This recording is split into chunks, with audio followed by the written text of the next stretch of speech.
Hoy, en Informe Especial, en plena discusión de la reforma laboral, abordamos el cadente tema de la desigualdad y el trabajo en Chile. ¿Qué hacemos para hacer una sociedad con menos diferencias? La subcontratación, las desequilibradas negociaciones sindicales y los contratos por un día en la mira de las críticas y los cambios. Aquí comienza Informe Especial.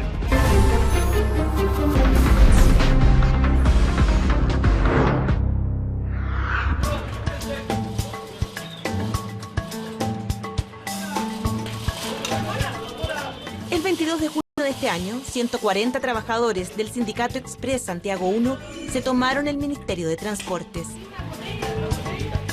Consideramos que ya no aguantamos más el abuso de esta patronal. Llevaban 14 días en paro, exigiendo, entre otras cosas, mejoras salariales dentro de su negociación colectiva. Y nos vamos a quedar aquí hasta que nos lleguemos a un acuerdo bueno. Según ellos, la empresa no los escuchaba y por eso trataban de llamar la atención las autoridades. Ese mismo lunes, 24 sindicatos estaban también en huelga a lo largo de Chile. 12 días de huelga de hambre.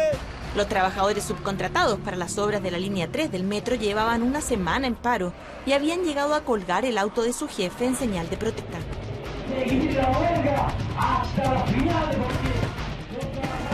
Los empleados de Prosegur estaban en huelga causando una crisis de abastecimiento en los cajeros automáticos. Incluso los científicos se habían decidido a marchar frente a la moneda exigiendo contratos. Hasta julio de este año se habían efectuado 79 huelgas legales en el país, afectando a más de 14.000 trabajadores.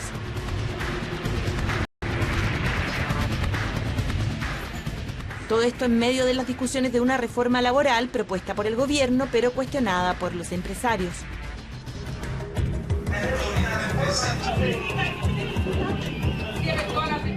Esa mañana, la del 22 de junio, los operarios del Transantiago vieron por la ventana cómo llegaban los carabineros de Fuerzas Especiales hasta el Ministerio de Transportes.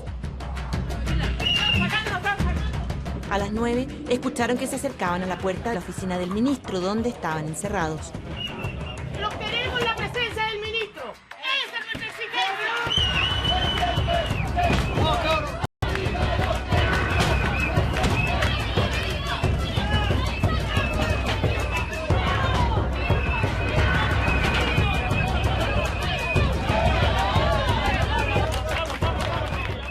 69 personas fueron detenidas.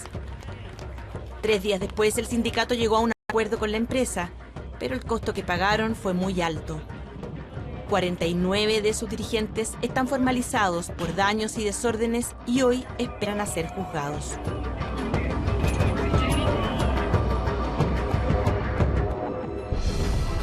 ¿Qué está pasando con los trabajadores en nuestro país? ¿Cómo son los sueldos y condiciones laborales de la mayoría de los chilenos?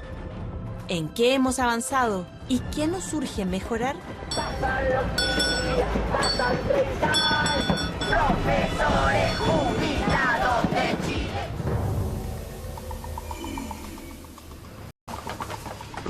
¡Dale!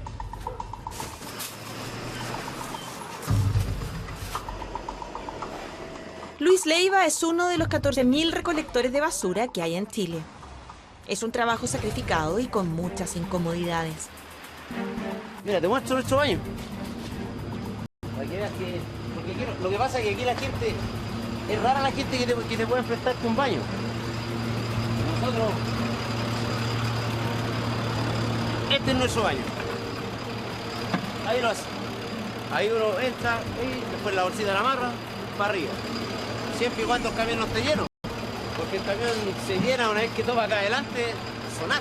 Ya no tenéis que hacer tripas corazón y aguantártela, ¿no? Luis trabaja de lunes a sábado en jornadas que pueden superar las 12 horas diarias. Vamos a otro. Este es nuestro comedor, desayuno, bonita vista, ¿ves? Solcita, aire libre. ¿A qué hora entraron a trabajar hoy día? Las 7. ¿Siempre toman desayuno acá? En distintas partes donde los pilles. Lo que para darse las manos no hay, así que hay que echarle, ¿no? Pero uno ya está acostumbrado, ya está sufrido. Luis está contratado por una de las dos empresas que retiran la basura en Maipú. A su empleador, la municipalidad le paga 116 millones de pesos cada mes. El sueldo mensual de Luis es de 375.000 pesos brutos. Y más lo sustentamos con todo esto, con lo que nos da la gente, que son su monedita, que eso es lo que nos ayuda bastante a nosotros. Para poder mantener, que ustedes piensan que con ese tipo de sueldo son de poco los que pueden vivir. Serán pocos los que pueden vivir con esta plata, pero es lo que muchos chilenos ganan mensualmente. Aunque las cifras no son exactas por la falta de estudios actualizados, es posible estimar que unas 4.230.000 personas reciben menos de 338.000 pesos líquidos al mes, lo que equivale al 57% de los ocupados en el país. De ellos, casi 1 millón gana entre 150.000 y 210.000 pesos mensuales. ¿Qué haces tú? ¿Qué hace un trabajador o una trabajadora con 225.000 pesos al mes o con 180.000 pesos líquidos al mes? Te alcanza para arrendar una pieza y para movilizarte todos los días para ir al trabajo. Y con suerte para 1 kilo de pan al día. Para eso alcanza un salario mínimo actual. Entonces hoy día tenemos que un gran porcentaje de los trabajadores se concentra en torno al salario mínimo. El salario mínimo empezó a regir en Chile en 1934 para los obreros del salitre y con el tiempo se fue extendiendo a los empleados públicos y al resto de los trabajadores. Durante la dictadura estuvo congelado y en mayo de 1990 se volvió a establecer fijándose en 26.000 pesos. El 2007 había subido a 144.000 pesos, pero para muchos no era una cifra éticamente aceptable.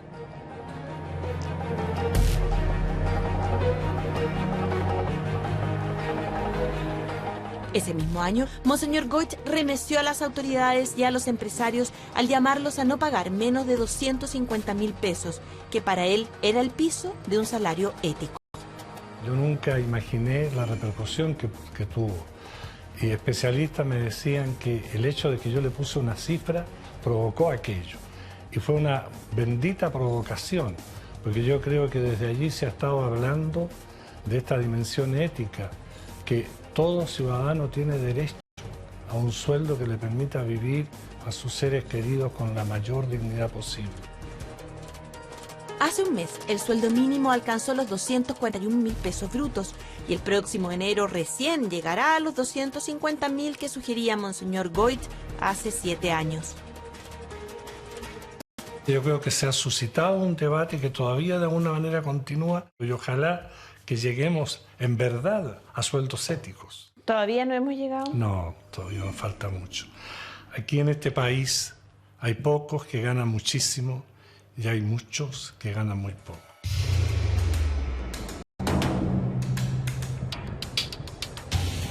En Chile el 1% de los hogares más ricos, de las personas más ricas, concentra el 31% de sus ingresos. Y eso supera, ¿cierto?, cualquier estadística de países donde existe esta comparación.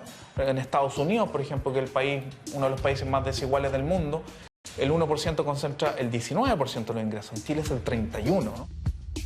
El último índice de Gini arrojó que de la OCDE somos el país con la mayor diferencia de ingresos. ¿Y qué pasa cuando uno hace un zoom más pequeño y encuentra qué pasa con el 0,01% más rico? Estamos hablando de cerca de 1.700 personas más ricas en Chile. Los ingresos mensuales per cápita en esos hogares son de 83 millones al mes. O sea, 83 millones al mes por persona para los 1.700 personas más ricas en Chile y 3 de cada 4 trabajadores en Chile ganando menos de 400.000 pesos líquidos. Ese es el país polarizado totalmente y cuyas utilidades de crecimiento no se transmiten como mayor prosperidad o buen vivir para los trabajadores que producen esa riqueza. Las cifras no se condicen un poco con eso, porque de partida, como te digo, lo que muestran los datos en los últimos 5 años es que los ingresos de los trabajadores crecieron más que el producto. Y la verdad que el crecimiento de las utilidades de las empresas ha sido bastante modesto. Uno lo puede ver también con cuáles han sido las ganancias en los índices bursátiles, que han sido peores que regulares en el fondo. Entonces no parece darse este escenario en que los empresarios se están cada vez enriqueciendo más y los trabajadores cada vez empobreciendo más. Los datos eso no lo muestran. En este escenario de debate hay trabajadores que reclaman todo lo contrario. Leslie González es dirigente del sindicato de bodegueros de una empresa del retail.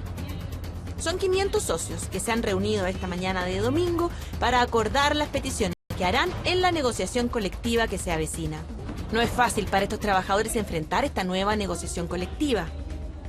La vez anterior, el 2013, resultó en una experiencia traumática, tanto para ellos como para su empleador.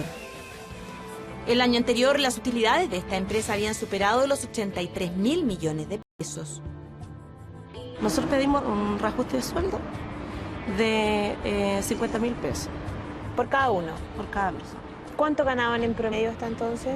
300.000 pesos el promedio es lo que gana la gente de bodega. Con lo cual la empresa decía que no estaba en condiciones porque desequilibraba un poco su sistema, ¿no?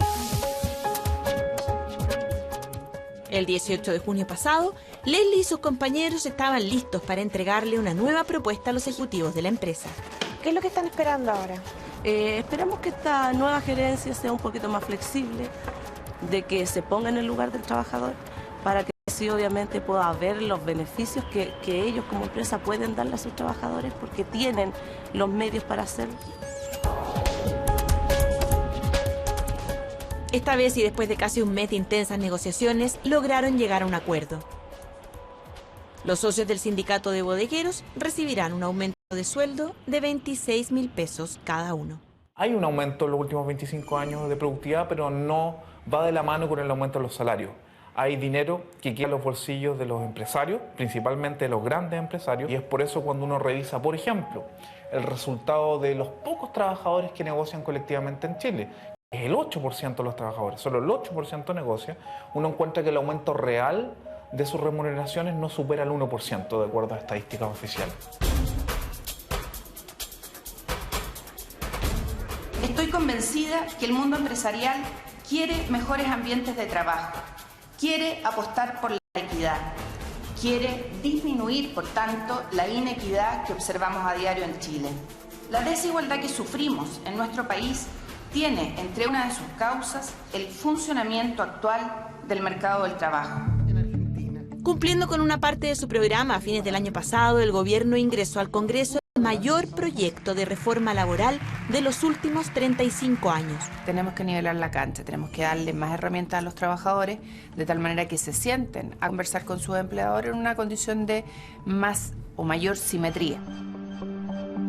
Hoy solo un 15% de los trabajadores chilenos está sindicalizado y el diagnóstico de las autoridades es que a la hora de realizar una negociación colectiva están en desventaja con respecto a sus empleadores. La reforma que hoy día estamos discutiendo, que tiene que ver con modernizar la relación entre empleador y trabajador, es una reforma que está acotada a ese ámbito, que tiene que ver con la posibilidad de negociar no solo mejoras remuneracionales de los trabajadores, sino que también, en el caso del empleador, mejoras de adaptabilidad de las jornadas de los trabajadores, que también es importante para el empleador desde el punto de vista de la organización de la empresa. Pero la propuesta no ha sido bien recibida por los empresarios. El proyecto presentado por el gobierno no es el camino. Ninguna de las propuestas que hemos planteado ha sido considerada. Chile merece más. La iniciativa legal pretende convertirse en una herramienta para disminuir la desigualdad social, aumentar la productividad y mejorar la sustentabilidad empresarial. Y hoy, nuevamente, queremos reiterar que la reforma hierra en su foco, no apunta a los verdaderos problemas del mercado laboral chileno y afectará inevitablemente la sostenibilidad de la empresa y tendrá efectos negativos en la generación de empleo y, por tanto, en las remuneraciones de largo plazo de los trabajadores. Frente a este tipo de advertencias, la CUT ha reaccionado respaldando la necesidad de reformar la actual normativa.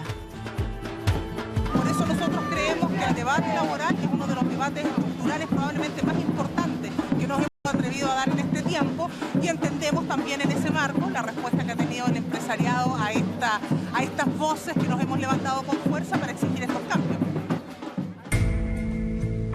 Y así, mientras los parlamentarios discuten las propuestas, 8,5 millones de chilenos seguimos levantándonos todos los días para salir a trabajar.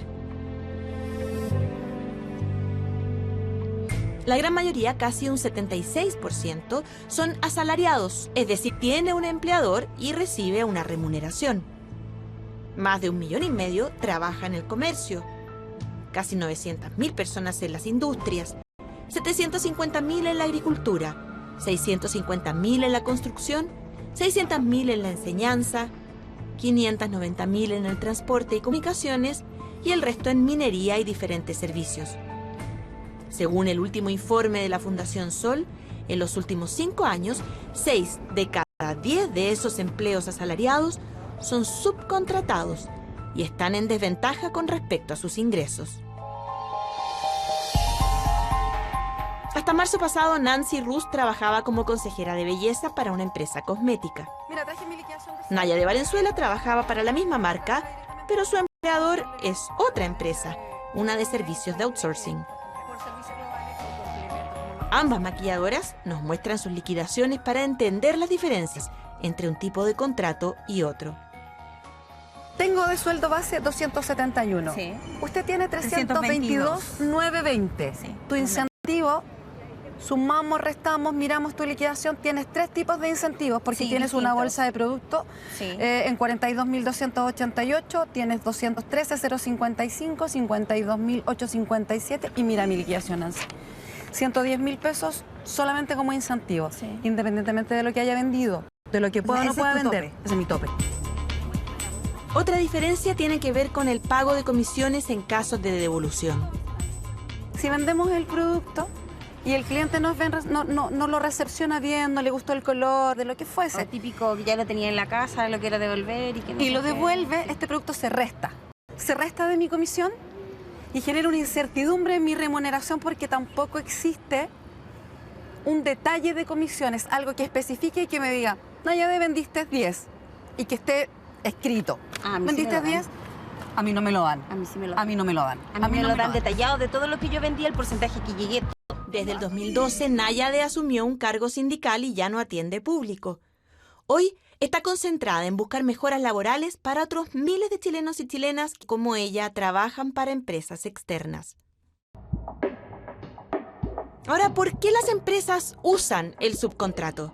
La respuesta tiene más de un punto de vista. A ver, lo que pasa es que las empresas se enfrentan a la restricción de tener que competir. Y al final, ¿a quién beneficia eso? Beneficia a los consumidores, que pueden adquirir productos a muy bajo precio y en muy buenas condiciones.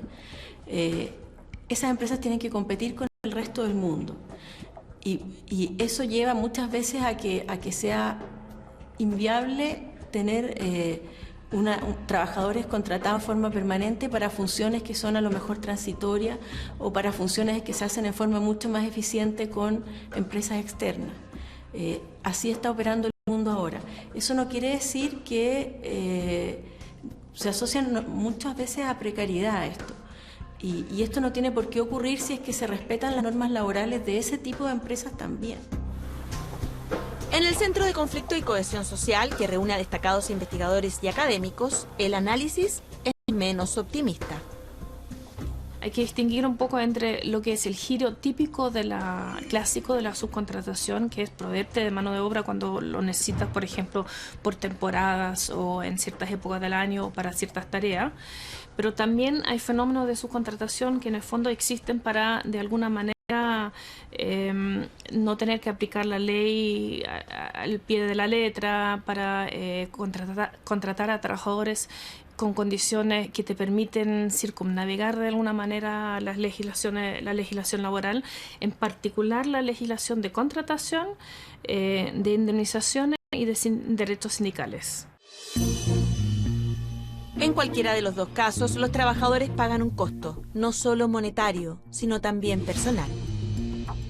Hay una gran diferencia en términos de dignidad del trabajo. Un trabajador subcontratado está en el mismo lugar muchas veces que un trabajador contratado directamente. Trabajan para la misma empresa, la misma faena productiva, pero a la hora de compartir identidades se produce una dicotomía, ¿cierto? No participa en las fiestas de fin de año, no participa en algunas actividades colectivas, entonces va mermando su identidad como trabajador. Hay un daño que se produce por los dos lados. Hace un año año se creó la Federación de Trabajadores Subcontratados del Retail, pero por la misma naturaleza de su trabajo se les ha hecho difícil organizarse. Es una cuestión, una lucha titánica, porque nosotros no estamos en un punto de trabajo como un obrero de la industria, un metalúrgico, que están todos los trabajadores juntos, se pueden organizar, conversar los temas todos los días. Esto es así, disperso, por todos lados. A pesar de los obstáculos, ya cuentan con 1.800 socios y han sostenido varias reuniones con las autoridades para pedir cambios. Estamos pidiendo fin a sus contratos, derechamente. Estamos pidiendo fin a sus contratos. ¿Y qué viabilidad tiene eso? Bastante poca viabilidad, viendo este jueguito entre empresa y política, está muy ligada, se ve bastante difícil. Pero la tarea nuestra es hacer la pega.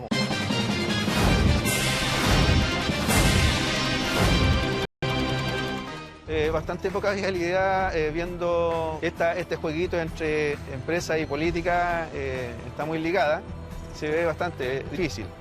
Pero la tarea nuestra es hacer la pega. Sí, hay quienes han planteado que las empresas puedan externalizar solamente la labor accesoria y el giro principal siga manteniéndolo ella misma. En Chile no existe límite desde el punto de vista de la subcontratación. Yo puedo externalizar, puedo subcontratar las labores accesorias, pero también parte de mi giro principal.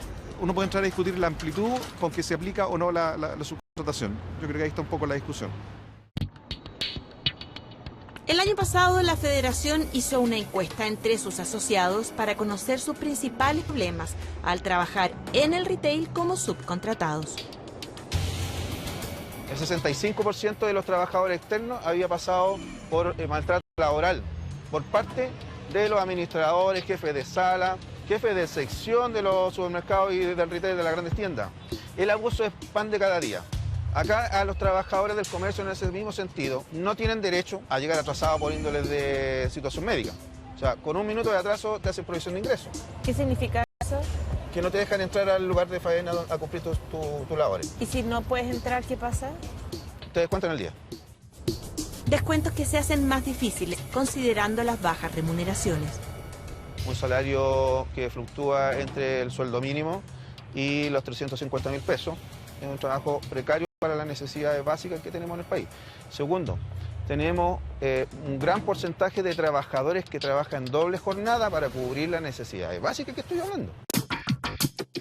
Rodrigo trabaja como reponedor en un supermercado, pero no está contratado ni por el supermercado ni por la empresa de los productos que repone, sino por una tercera figura que es la que provee los servicios.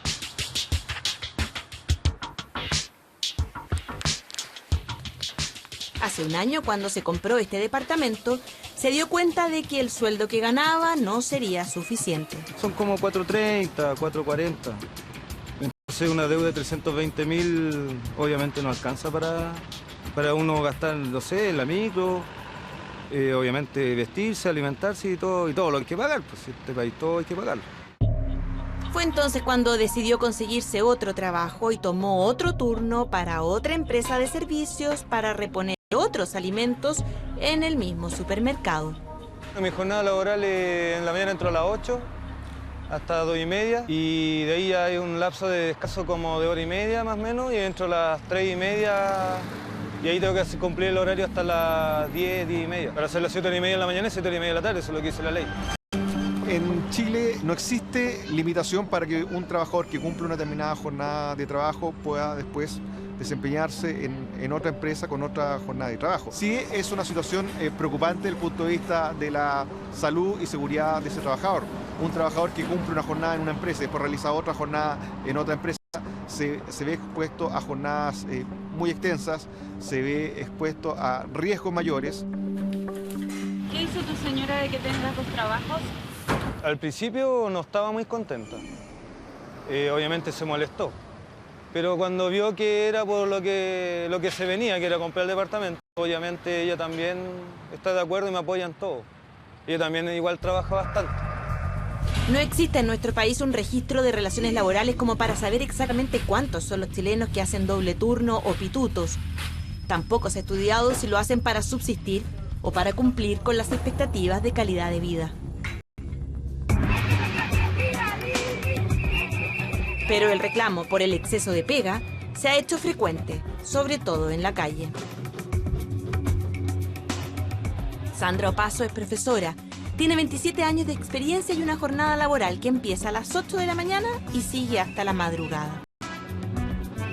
Llego de mi trabajo a las 6 de la tarde y a veces tengo que quedarme trabajando hasta la 1, 2 o más de la mañana, preparando material. Los sueldos de los profesores en Chile son paupérrimos.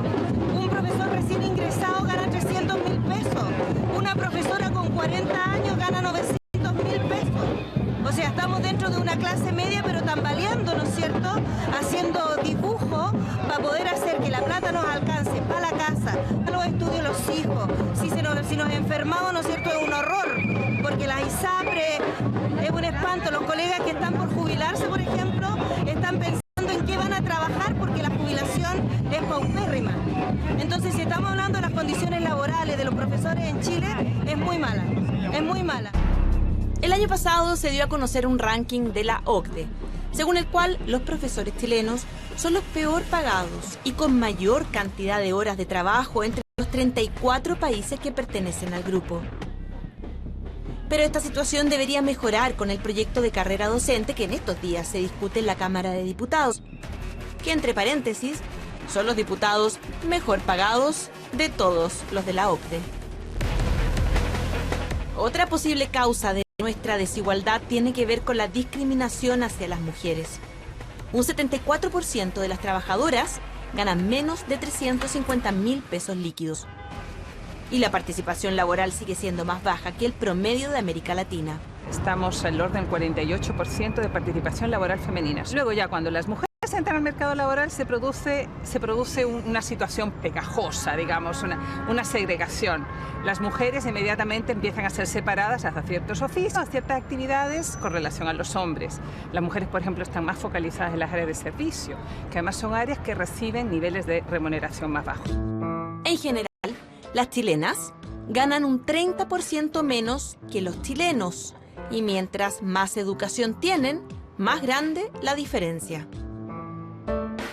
Tenemos una situación de brecha salarial de género que no revierte y todos los años tenemos las cifras, los datos que nos dicen que no estamos bien. Y todo esto a pesar de que desde el año 2009 tenemos una ley de igualdad de remuneraciones. La Cámara de Diputados hizo una evaluación de esta ley, creo que fue en 2013, porque la ley no está operando. Hay muy pocas denuncias de mujeres que se han atrevido a ir a su empleador y decirle, oiga, ¿por qué yo estoy ganando menos que este señor que está a mi lado y tiene la misma función, la misma tarea y la misma responsabilidad? En el diagnóstico que expertos y autoridades hacen de nuestro mercado laboral, también han sonado las alarmas por la precariedad en la que trabajan miles de chilenos. El año pasado la OCDE alertó por el abuso del empleo temporal en nuestro país, que afecta a 3 de cada 10 trabajadores, como Enzo Plaza. Enzo tiene 26 años y un hijo de 4. Él y su señora viven de allegados con su papá porque no han podido comprar una casa propia. Lamentablemente en estos momentos el hecho de ser eventual no se me dan las mismas opciones que una persona que tiene un contrato con una empresa. Yo al no tener contrato no puedo optar a un crédito hipotecario. Entonces eso es lo que en estos momentos es mi piedra de tope. Enzo es un trabajador eventual del puerto de San Antonio. Esto significa que no tiene un contrato mensual, sino que tiene que esperar todos los días para ver si lo necesitan para suplir algún turno. Yo no alcancé a caer a este turno. ¿Qué tengo que hacer yo ahora? Tengo libre, por decirlo así, hasta las 6:30 de la tarde. Y ahí tengo que preocuparme de la nombrada. Si no salgo, tengo que esperar hasta las 7:30 para ver si salgo al primero. Pero lo más seguro es que salga para el tercer turno. La nombrada es una lista que la administración del puerto publica en internet 3 veces al día y en la que convoca a estos trabajadores eventuales. Si Enzo sale llamado, se presenta al turno y firma un documento que funciona como contrato temporal en la mañana y finiquito en la noche. Todo en el mismo día.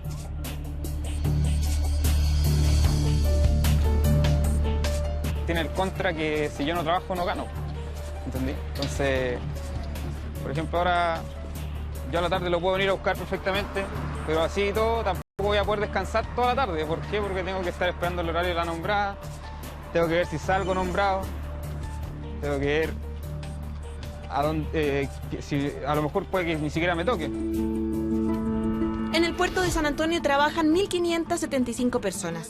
298 de ellas son eventuales como Enzo.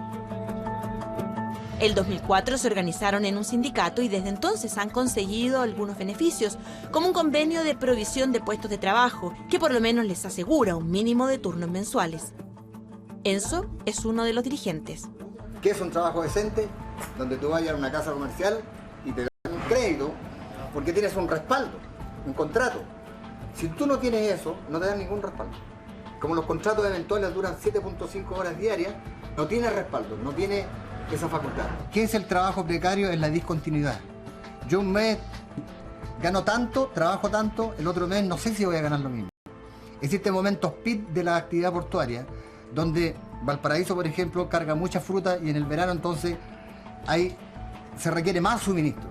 Hoy en día ninguno de ustedes puede decir cuánto con tanto al mes. No, ninguno. Inclusive el trabajador eventual depende hasta de la naturaleza. En este momento llevamos, ¿cuántos días llevan ustedes nosotros sin trabajar? Sacaron el último turno que hice. Llevamos 4 días sin trabajar. El contratado ya tiene su sueldo base y cuenta con eso ya a fin de mes, quizás, digamos. Aparte los turnos, nosotros no, nosotros empezamos de cero. Hasta el 2005 estos trabajadores ni siquiera podían interrumpir su jornada para almorzar. El 2012 consiguieron que se les reconociera ese derecho, pero apenas se les cumplía. Y entonces el año pasado se fueron a un paro ilegal, ya que es inconstitucional paralizar los puertos. Pero la presión dio resultados y consiguieron que se aprobara una ley corta que hoy les reconoce el derecho irrenunciable de tener un descanso para una colación de media hora. Además, el gobierno se comprometió a fiscalizar que se cumplieran las condiciones de salud, de seguridad y la normativa laboral en las faenas portuarias. Lo que no cambió es la incertidumbre del día a día del trabajador eventual. Bueno, me llamaron, tengo que partir corriendo para la pega, entro a las 3:30, así que hay que partirnos, la pega manda. ¿Cómo va a ser tu turno entonces ahora? Ahora entro a las 3:30, salgo a las 11, si Dios quiere. Cambiaron de nuevo los planes. Correcto, cambió todo de nuevo, así que hay que partir corriendo. Oye, eso. Nos vemos ahora.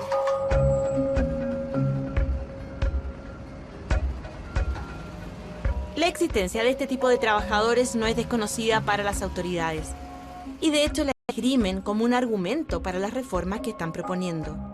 Cuando tú miras, por ejemplo, lo que se hizo con la ley corta de puertos, cuando miras lo que se ha hecho con el permiso para los trabajadores para hacerse exámenes de salud, cuando miras la normativa de las trabajadoras de casa particular, todas aquellas normativas han ido mejorando las condiciones de vida de los trabajadores en nuestro país.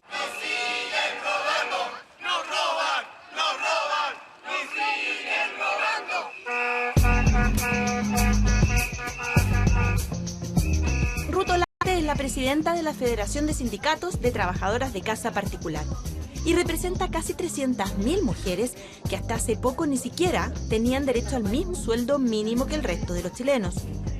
Eran 75 o 25% menos que cualquier otro trabajador. ¿Y era muy precaria la situación de ustedes antes? Por supuesto que sí, muy precaria. Esto ha ido de paso a paso. Yo me acuerdo cuando yo empecé a trabajar como a los 12 años, los días domingos, por ejemplo, salíamos después de la hora de almuerzo y teníamos que llegar a servir la cena. Por casi 70 años, estas trabajadoras trataron infructuosamente de mejorar su situación. Hasta que el año pasado lograron que se promulgara una ley que, entre otras cosas, redujo la jornada laboral de las trabajadoras puertas afuera de 72 a 45 horas semanales y a las que están contratadas puertas adentro les garantizó el descanso de los fines de semana.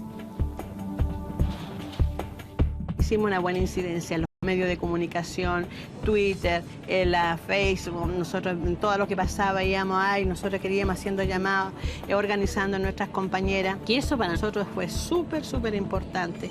Y yo creo que la unidad también de nosotros como trabajadores de casa particular y a nivel nacional, eso fue lo que nos ayudó para que tuviéramos fuerza y pudiéramos lograr esta ley.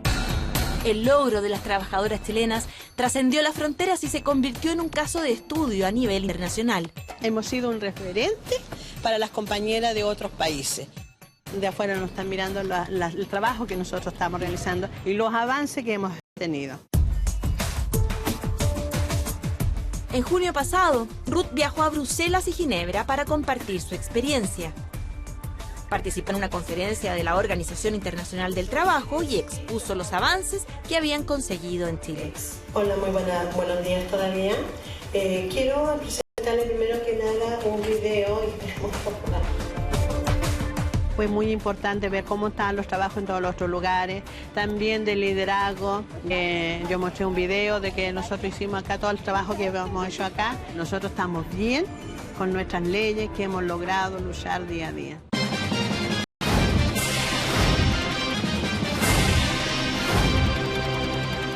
Nosotros estamos bien con nuestras leyes que hemos logrado luchar día a día. Pero el final feliz del caso de las nanas no es lo que estamos habituados a ver en estos días en nuestro país. Por el contrario, las protestas, los escándalos políticos y empresariales y los resultados en cifras han provocado la autocrítica de algunos sectores. Últimamente a la palabra empresario, los chilenos asocian una serie de malas prácticas. Alguien al que solo le preocupa una planilla Excel con 3 columnas relevantes: ingresos, gastos, utilidades.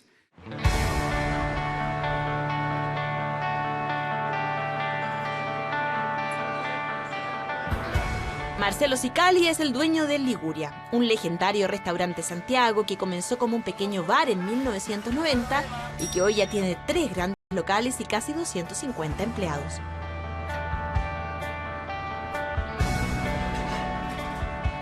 Ninguno de ellos gana el sueldo mínimo, ni siquiera los practicantes o los empleados con discapacidad intelectual que están contratados como parte de un programa de inclusión. Hace 10 años, los que no habían terminado el colegio pudieron hacerlo gracias a la iniciativa del propio Sicali, que aprovechando un proyecto del gobierno, montó una sala de clases en el 3er piso del restaurante. Juan Poblete es un protagonista de esta historia. Llegué a trabajar acá con 7º o 8º básico, no cumplido. Me dieron la oportunidad de terminar mi enseñanza básica. Posterior a eso postulamos a cursos, me dieron la oportunidad nuevamente de seguir creciendo. Terminé mis estudios medios. Hace un tiempo me dieron la oportunidad también de tener el beneficio de tener una carrera profesional, la cual ya el año pasado salí egresado de Administración de Empresas y todo eso ha sido una evolución súper rica, constante y en común junto a la empresa. La empresa ha crecido mucho, todos nosotros hemos crecido también. Pero la realidad de los empleados de Liguria sigue siendo una excepción en nuestro país. Dicen por ahí que en los buenos tiempos avergüenza la pobreza y en los malos la riqueza. Recojo el guante y me pregunto, ¿qué hicimos los empresarios para reducir la desigualdad en los buenos tiempos? El dueño del Liguria es parte de una nueva generación de empresarios que ha ido más allá y que están proponiendo un cambio mucho más profundo. Son los líderes de las empresas B. Claro, se sube la idea. Todas las empresas B son empresas legalmente con fines de lucro, pero que ponen el lucro al servicio de algo.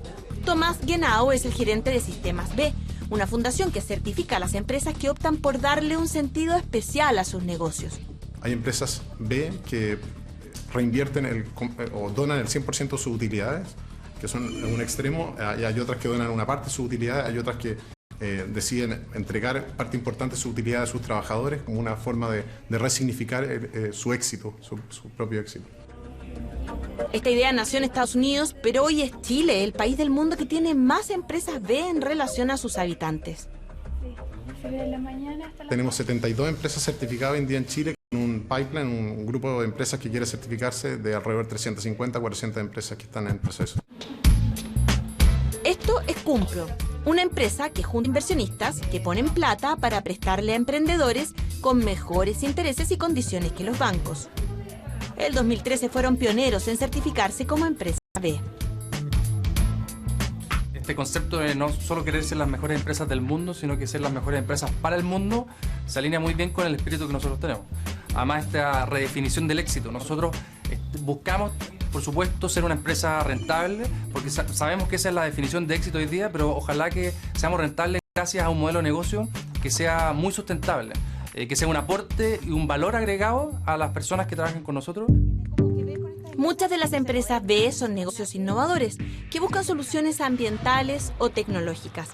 Pero hay también empresas tradicionales, tanto como la constructora LID, que ya tiene 25 años de vida y 500 trabajadores. Lo que nos importa demasiado es generar valor, agregar valor, pero no a cualquier costo. Es decir, ganar plata. Nosotros no creemos que ganar plata sea malo. Si construimos un edificio y ganamos plata, creemos que es el justo premio al esfuerzo que nosotros hicimos. Pero por ningún motivo a cualquier costo. No creemos en estas empresas maquiavélicas que estrujan a sus proveedores, que les pagan mal, que les pagan tarde, que estrujan a sus trabajadores haciendo 500 horas extra, teniéndolo en condiciones horrorosas, en condiciones laborales horrorosas. Para nosotros ser empresa B significa preocuparnos de eso, preocuparnos del medio ambiente y de nuestras personas. Por eso nuestro ADN es construimos con y para las personas. Creemos que eso refleja mucho el tipo de empresa y la empresa que nosotros somos. LID lleva varios años desarrollando buenas prácticas con su equipo. Tienen planes de salud especiales para los trabajadores, proyectos de capacitación, actividades culturales y familiares y una política de evaluación y salarios bastante proactiva. Nosotros evaluamos su desempeño semana a semana, tanto en el área de prevención de riesgo como de productividad, como en el área administrativa. Eso redunda en una nota y esa nota a fin de mes le redunda al trabajador, mientras más alta sea, en un bono un poquito más alto y mientras no tan buena sea, por distintas razones, en un bono un poquito menor. Eso nos permitió a nosotros, en el fondo, premiar a nuestros buenos trabajadores de manera que ellos también quisieran quedar con nosotros. Nosotros tenemos trabajadores muy comprometidos con nosotros, trabajadores muy buenos, que tienen muy buena productividad, que son muy seguros y que ellos también sean premiados por eso, porque ¿por qué no? Porque sí, es lo justo. Si yo me saco la mugre en mi trabajo, a mí me gustaría que me lo premiaran.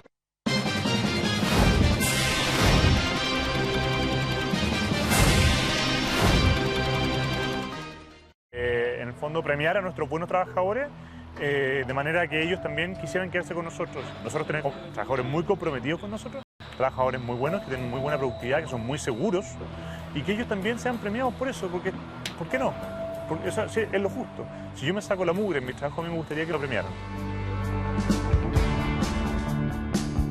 La aparición de las empresas B ha generado una conversación en torno a la posibilidad de generar un nuevo paradigma al actual modelo económico. Es un cambio bastante radical, sí. De hecho, es tan radical, estamos acostumbrados nosotros a una economía que se explica bastante por el juego del Monopoly. Y el juego del Monopoly hoy en día tiene una secuela. La economía que tenemos producto de ese juego, hoy en día hemos creado un juego nuevo que habla de una nueva economía, una economía de la colaboración. Se llama Granjeros y es un juego que evidentemente habla de cómo hace la nueva economía o cómo está haciendo la nueva economía. Granjeros es un juego de mesa en el que para ganar es imprescindible colaborar con los demás jugadores. No triunfa el más fuerte ni el que acumula más, sino el que mejora su producción gracias al trabajo compartido con su comunidad. Los valores asociados al juego ya no son el éxito personal a toda costa, sino la empatía, la honestidad, la responsabilidad y sobre todo la cooperación.